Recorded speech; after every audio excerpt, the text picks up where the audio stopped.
मैं बिल्कुल इत्तेफाक करता हूं कि, और ये मेरा फर्स्ट हैंड नॉलेज है, तो ये मैं सुनी सुनाई बात नहीं कर रहा कि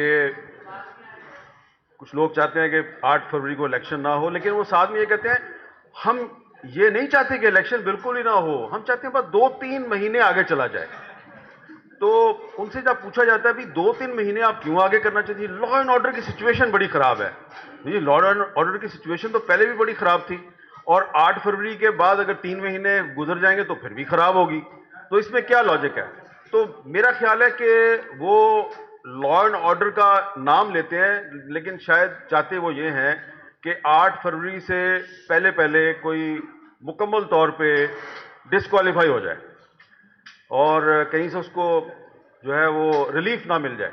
लेकिन कल रात को जो एक फैसला हुआ है काजी साहब का, तो उसके बाद मुझे लगता है कि मैं अभी वापस इस्लामाबाद नहीं गया, मैंने यहीं पे वो फैसला सुना है कि ये जो लोग चाहते हैं कि इलेक्शन 8 फरवरी से थोड़ा आगे चला जाए, मेरा ख्याल है कि अब वो अपने मौक़ों पे खुद ही नज़रसानी करेंगे। और जैसा कि सोलंकी साहब कह रहे हैं, तो शायद अब इलेक्शन 8 फरवरी को हो जाए, उसके मुलतवी होने के चांसेस कम हो गए हैं कल रात के बाद से। सोलंकी साहब, आपका जो ये यकीन, पुख्ता यकीन है, उसमें कितना हिस्सा, ये क्या हमेशा से था, ये जो कल रात का फैसला जिसका मीर साहब कह रहे हैं कि उसके बाद या बिल्कुल पक्का हो गया कि जी होगा, या आपका ख्याल था कि ये पहले भी होगा? मेरे ख्याल में 17 अगस्त 2023 जब से मौजूदा काबीना वजूद में आई है, उस दिन से लेकर आज तक मैंने मुस्तकिल मिजाजी के साथ यही मौक़िफ़ अख्तियार किया है कि पाकिस्तान के आइन के दीबाचे में लिखा है कि ये मुल्क उसके मुंतखब नुमाइंदे चलाएंगे, और ये मुल्क आइन की वजह से ही चल सकता है, उसकी मौजूदगी में ही चल सकता है। और मुझे ये इल्म है, मेरे ज़ाती इल्म में है कि तमाम तर सियासी क़ुव्वतें और तमाम तर जो मुतल्लिका फ़रीक हैं, उनके मफाद में है कि 8 फरवरी को इंतखाबात हों, और यही इस मुल्क की भलाई है। इसलिए मुझे इसका यकीन है कि 8 फरवरी को इंतखाबात हों। मैं थोड़ा ऐड करूँगा इसमें। देखिए, अभी थोड़े दिन पहले की बात है कि मुर्तज़ा सोलंकी साहब सेनेट के इजलास में मौजूद थे। इत्तेफाक से मैं भी उस दिन वहीं पे था। तो जुमे का दिन था और जुमे की नमाज के बाद कुछ सेनेटर साहिबान जो हैं वो मेरे साथ गप्पे लगा रहे थे, मैं उनके साथ गप्पे लगा रहा था। अचानक एक आदमी आया नामालूम, और वो उनको पहले एक बंदे को लेकर गया, फिर दूसरा आया। तो मैं भी अब बड़ा परेशान हुआ कि सारे किधर जा रहे हैं। तो मैंने पूछा एक सेनेटर साहब से, आप किधर जा रहे हैं? उन्होंने कहा वो कह रहे हैं इजलास होने वाला है, इजलास होने वाला है। मैंने कहा यार, कभी भी जुमे की नमाज के बाद इजलास नहीं होता, कौन सा इजलास होने वाला है? उनका इजलास होने वाला है, इजलास होने वाला है। और उसके बाद एक पीपल्स पार्टी की खातून सेनेटर ने किसी को फोन करना शुरू कर दिया, जाऊं कि ना जाऊं, जाऊं कि ना जाऊं। मैंने उनसे पूछा क्या होने लगा है? उन्होंने कहा बस कुछ होने लगा है, तो मुझे लगता है मुझे नहीं जाना चाहिए। वो नहीं गई, और अचानक 8-10 आदमी जो हैं वो नीचे ऊपर इजलास में गए। वहां पे दिलावर खान साहब जो मुस्लिम लीग नून के उम्मीदवार थे, लेकिन जस्टिस साकिब नसार साहब ने 2018 में नून लीग से जब शेर का निशान छीन लिया, तो वो आज़ाद हैसियत में इलेक्ट हो गए, और अब वो किसी के डिसिप्लिन में नहीं है तब से। तो उन्होंने करारदाद पेश की कि 8 फरवरी का इलेक्शन जो है वो अमन अमान की खराब सूरत हाल की वजह से उसको मुलतवी कर दिया जाए। तो वहां पे सोलंकी साहब जो हैं, इन्होंने यही मौक़िफ़ इख्तियार किया जो इस वक्त ये कह रहे हैं।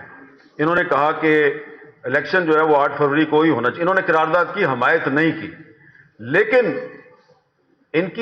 इनका मौक़िफ़ जो है वो अपनी जगह पे। लेकिन वो दिलावर साहब जो हैं वो नून लीग के वोटों से वो सेनेटर बने, और बाद में जब यूसुफ रजा गिलानी साहब ने अपोजिशन लीडर बनना था सेनेट में, तो वो गिलानी साहब के साथ चले गए, फिर गिलानी साहब को छोड़ के फिर वापस आ गए। आजकल कुछ पता नहीं किसके साथ हैं। और उसके अलावा जो उनके साथ लोग थे जिन्होंने कि इलेक्शन को मुलतवी करने की करारदाद पास की, उनमें से किसी का ताल्लुक ना मुस्लिम लीग नून से था, ना पीपल्स पार्टी से था, ना पीटीआई से था। पीटीआई का एक वहां पे सिख सेनेटर था गुरदीप सिंह, उसने करारदाद की मुखालफत की। तो वो सारे के सारे जो हैं, अक्सरियत उसका ताल्लुक था बाप से। तो बाप चाहता है या चाहती है कि इलेक्शन ना हो। तो इस सूरत हाल में मैं सोलंकी साहब को दाद देता हूं कि बाप की मर्जी के खिलाफ उन्होंने एक मौका इख्तियार किया है, और मेरी नेक तमन्नाएं और तमाम तर हमदर्दियां आपके साथ हैं। अच्छा, एक तो यहाँ एक आई थिंक ये बिल्कुल एक कंसेंसस है इधर भी और इधर भी कि 8 फरवरी को इलेक्शन होने चाहिए, ठीक है? हाँ, होना चाहिए। अच्छा, मगर जितना ही ये जरूरी है कि 8 फरवरी को इलेक्शन होना चाहिए, उतना ही जरूरी। मैं ये नहीं कह रहा कि होने चाहिए। हाँ, आप कह रहे हो रहे हैं, हो रहे। तो इलेक्शन होना भी उतना जरूरी, हाँ, इलेक्शन होना भी उतना ही जरूरी है, और इलेक्शन का साफ और शफाफ और फेयर होना भी उतना ही जरूरी। सिर्फ इलेक्शन होना तो काफी नहीं।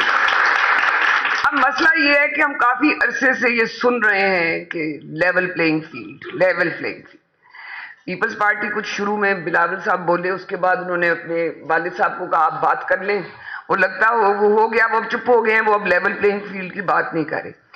अच्छा, जो नून लीग है वो तो काफी अरसे 2017 से रो रही है कि हमारी तो पिच उखाड़ दी, हमारे साथ तो ये लेवल प्लेइंग फील्ड नहीं थी।